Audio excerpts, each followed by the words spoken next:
एक समय की बात थी। चंदनपुर गांव में एक बहुत ही लालची आदमी रहता था जिसका नाम था मनसुख। वह उस गांव के राजा के लिए कर जमा करने का काम करता था और इसी गांव में रहता था। उसका काम राजा के लिए कर जमा करना था।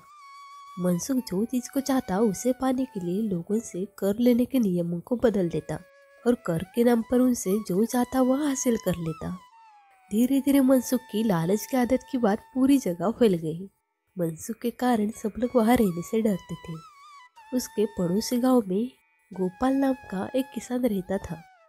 गोपाल का एक बेटा था जीवा, जो कि बहुत ही चालाक और बुद्धिमान था। गोपाल का परिवार बड़ी गरीबी में जी रहा था, लेकिन गोपाल का सपना था कि उसका बेटा एक बहुत ही बड़ा आदमी बने। एक बार जब सब लोग बैठकर इधर उधर की बातें कर रहे थे तो जीवा ने लालची मनसुख के बारे में सुना और जीवा ने निश्चय कर लिया और बोला, मैं किसी न किसी तरह से इस लालची मनसुख को राजा से सजा जरूर दिलवाऊंगा।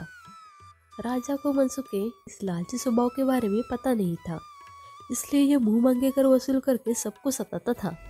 मनसुख एक बड़ा ही शातिर और लालची आदमी था, इसलिए जीवा ने बहुत सोच समझ कर एक योजना बनाई।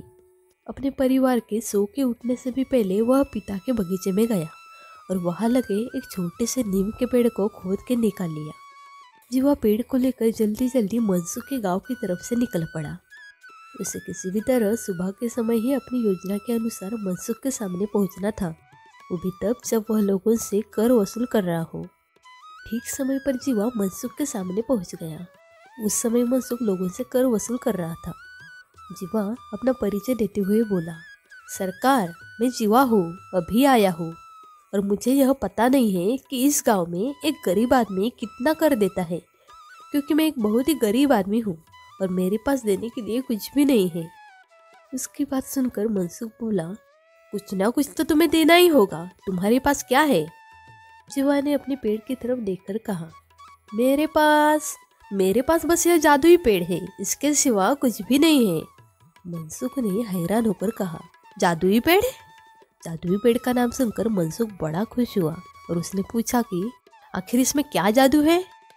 जीवा ने चालाकी से हंसते हुए कहा, अरे मालिक, ये तो बहुत ही कमाल का पेड़ है।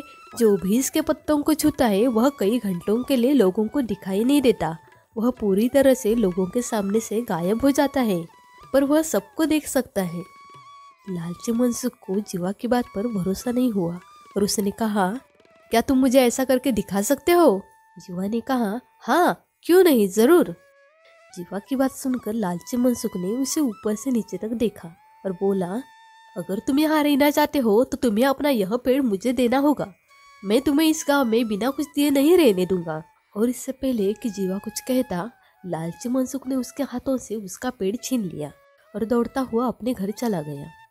घर जाकर उसने पेड़ की एक पत्ती तोड़ी और उसे अपने माथे पर रख लिया। वहीं पास में उसकी पत्नी बैठकर खाना पका रही थी।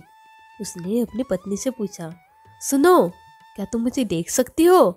पत्नी को मनसुख की बात सुनकर बहुत गुस्सा आया और वह बोली, क्यों नहीं देख सकती? क्या तुमको मैं अंधी नजर आती हूँ?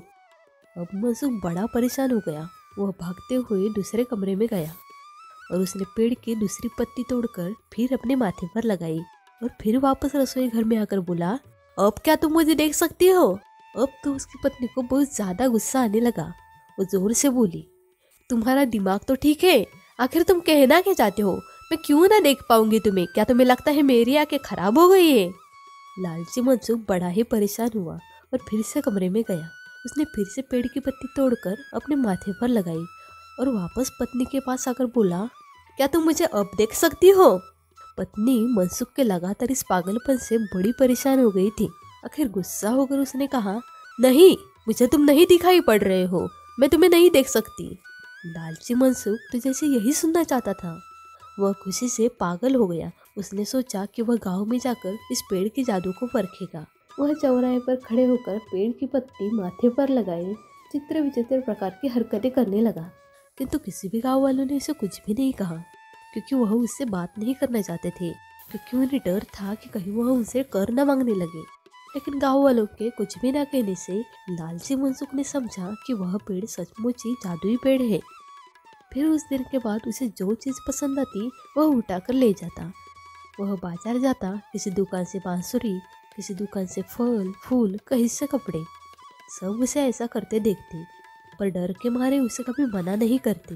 लेकिन वह लालची मनसुख यह समझता कि वह किसी को दिखाई नहीं देता, इसलिए कोई उसे कुछ नहीं कहता। एक दिन गांव को देखने के लिए राजा की शाही गाड़ी गुजरी। मनसुख ने देखा कि राजा की गाड़ी बेशकीमती हीरे जवाहरात आदि से सजी हुई है। लालची मनसुख ने आदत के अनुसार पेड़ का पत्ता अपने माथे पर रखा और राजा के बग्घी से हीरे जवाहरात चुराने लगा। सरेआम उसकी यह हरकत देखकर राजा को बड़ा गुस्सा आया। उन्होंने चिल्लाकर कहा, गिरफ्तार करो इसे। अब लालची मनसुख बड़ा परेशान हो गया। उसने कहा, महाराज मुझे क्षमा करें, इसमें मेरी गलती नहीं है। एक गरीब आदमी ने मुझे यह जादुई पेड़ दिया जिसकी पत्तियां अपने सर पर रखकर मैं अदृश्य हो जाता था।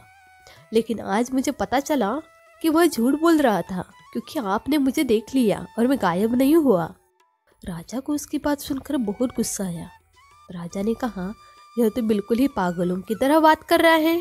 क्या कोई पेड़ ऐसा भी होता है जिसकी पत्तियां माथे पर रखकर कोई गायब हो जाता है? ऐसे पागल आदमी को हम कर वसूली के काम पर नहीं लगा सकते।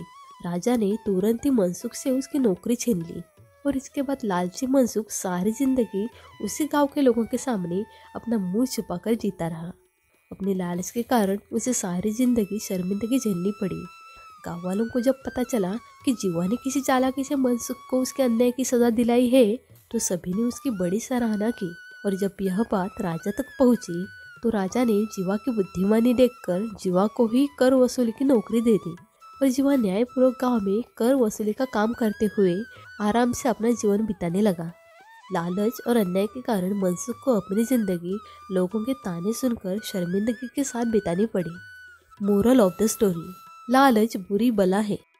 दोस्तों, हमें कभी भी लालच नहीं करना चाहिए। जब भी हम लालच करते हैं तो अपना ही नुकसान होता है। जिस तरह से इस कहानी में मनसुख ने लालच किया और अपनी नौकरी और इज्जत दोनों खो बैठा। ऐसी ही और कहानियाँ सुनने के लिए चैनल को सब्सक्राइब करके बेल आइकॉन प्रेस कीजिए। मिलते हैं आपसे अगली कहानी में। तब तक के लिए बाय।